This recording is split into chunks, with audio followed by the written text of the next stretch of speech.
name is Andrew Krisis, and welcome to the next installment of Nielsen IQ's Founders Series.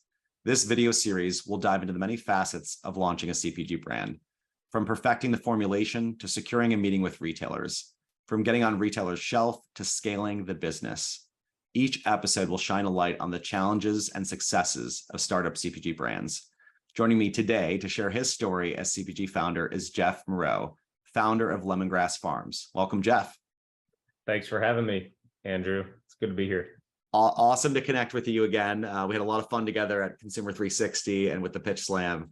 But for all of those who are listening to this, probably the first time they're going to connect with you here. So just share a little bit about who are you, where'd you come from a CPG standpoint, how'd you get in this industry, and what's the origin of Lemongrass Farms? Encore Brands is kind of the umbrella company, which I started with my dad back in 2010. And Lemongrass Farms is actually our first CPG lifestyle kind of brand. And we launched in January. But it's good that we have a manufacturing background. So we're completely vertically integrated. So at first and foremost, we were a manufacturer. So we just,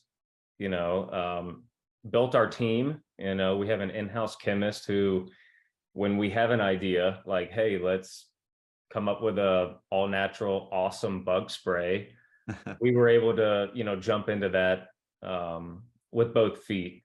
And it kind of just made sense. So that's how we got into it, is kind of looking at the anatomy of the market. And, living here in Georgia, we have mosquitoes. It's just part of life.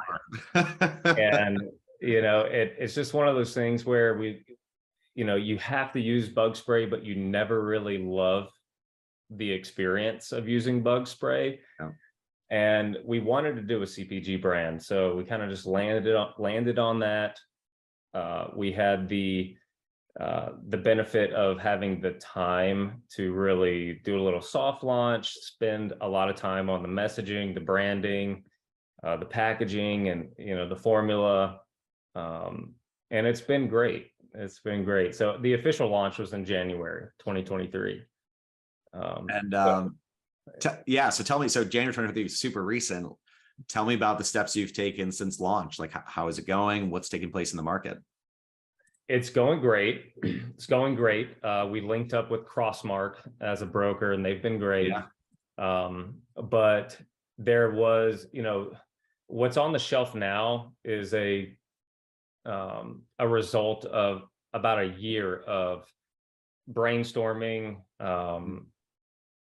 getting the general public's opinion. And we that's what was so great about seeing the NIQ data and the bases data is that, although we were pretty familiar with the market and the products out there and maybe the white space that we could help fill, but seeing the NIQ data was really enlightening and validating in a way that, although we were doing great brainstorms and polling, it was nowhere near the level of insight that we got from the NIQ data. But the launch is going great. We're in about 5,000 stores, I believe, for 2023. Huge. It's going good. It's keeping us busy, and I'm loving the CPG space.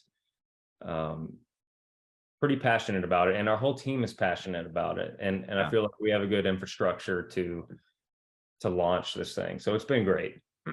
And tell me a little about how did you get consumer feedback early on? When, I talk to founders, oftentimes shaping that direction of your product, right? For you, a lot of it's formulating, the actual product inside, the ingredients, and adapting it. But how did you change or morph the product as you start to get feedback from friends, family, or broader consumer base?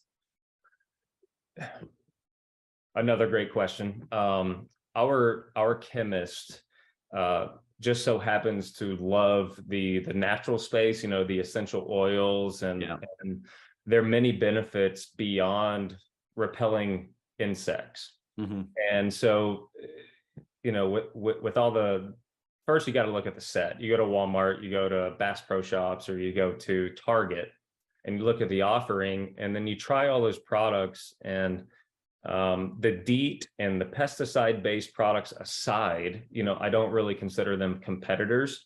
But the all-natural options, although they are all natural, we saw an opportunity to make the first one that has a taste of clean beauty to it, or a taste of just an enjoyable user experience. We were very focused on creating a product that had a great user experience.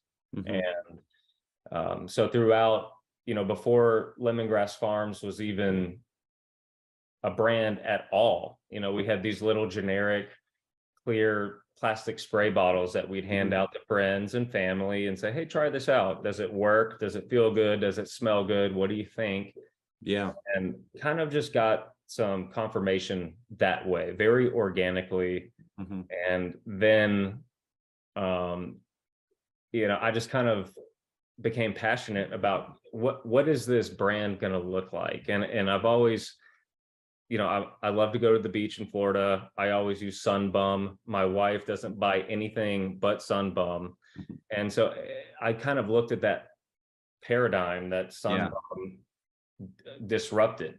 Right. And, I looked at the brand and I'm like, man, these guys are doing something special. So I beat that analogy to death, that we were trying to create the Sun Bum of insect repellents, and just never look back. That's awesome. Now, I know you guys already, have a great road ahead of you and some great success so far, but, share, what were some of your biggest challenges? Like what were some of the failures you made, or roadblocks that you had to get to where you are now? Sure. Well, as I mentioned, we were a manufacturer to begin with. So that really helped, having the infrastructure, having the background in production, filling, shipping. That really helped us get a little head start.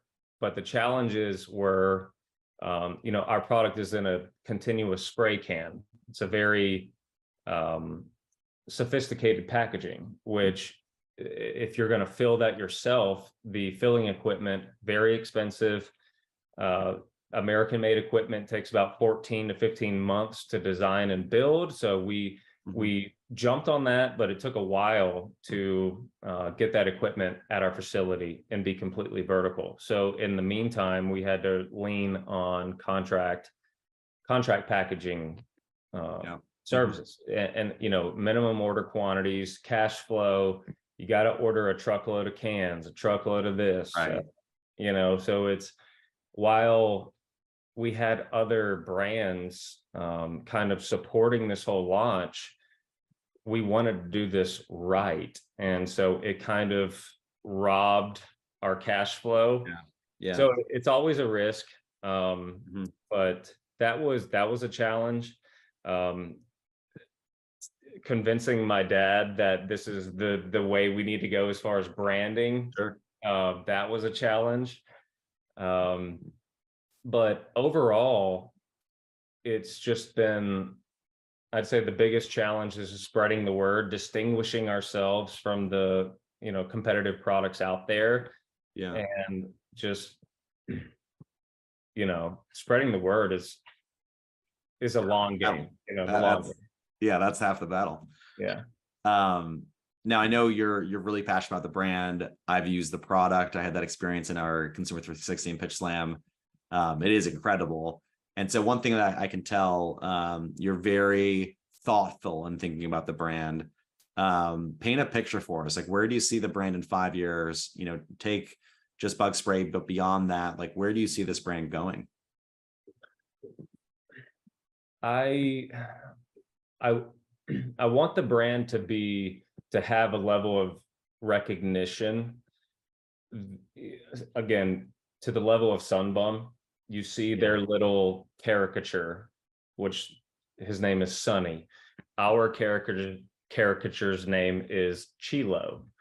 And that was just a fun thought one evening with our team, like, hey, Chilo is a good name. But I want to have good brand recognition. I want people to say, once they use it the first time, I want them to tell their friends about it and feel compelled to share it with their family or post it on Instagram, to where it's like, hey, I found this great new brand and it's very apparent that these people care about the purity of their ingredients, the safety, the overall experience. I want to become kind of the status brand in insect repellents, if that makes sense. Yeah. And just, we have a great corporate give back. We're very passionate about giving back to the environment through the Bee and Butterfly Habitat Fund, which builds habitats for bees and butterflies. So that's always awesome, because we like nature, we like conservation and the whole idea of that, but we're not experts in that. So we linked up with them, and that's been great. So we're keeping the bad bugs away, helping the good bugs, helping agriculture and sustainability and all that. So I just want to I want to have the brand be the one people can trust and they can feel good using. I love that. Okay, cool. Jeff, we've got time for one more question. What's just one piece of advice you'd give to another CPG founder who's listening to this, maybe is launching a brand for the first time? Well, there's a lot to that, of course. I would say if you're passionate about it and you have a good team, that's a winning formula. No matter how long it takes. If you take funding, if you're linked up with VCs, that's one thing. We did not do that. And it took a long time to be in a position where we could launch something like this the way we wanted to. But I would say trial and error during your R&D, during your branding, get people's feedback. Again, the NIQ data is extremely enlightening. Don't get tunnel vision. I think something might be a great idea, and then I'll go to sleep, wake up, maybe think differently about it, maybe not, but then you ask someone else, get a different perspective, and it's I don't know, it's the brand is a living, breathing thing. And start with the end in mind. There's a lot to take in on that. I know, but I love how you started here with, you got to have the passion. I think it's also the winning team. You got to surround yourself with a great team. Clearly, you have a fantastic team that's helped build you up and build up the brand. 100%. And so I think that's just a great takeaway. Make sure you're surrounding yourself with the right team. Absolutely. Cool. All right. Well, thank you, Jeff. What an awesome story. I think this is something that our fans, will absolutely love. So this has been another episode of our Nielsen IQ Founders Series, where we dive deep with some of the most innovative brands and founders to unpack how brands launch and grow in the CPG space. This video is brought to you by Nielsen IQ, where we are revolutionizing the CPG industry and democratizing data and analytics for emerging brands. To learn more, check out nielseniq.com/Pfizer. Thank you.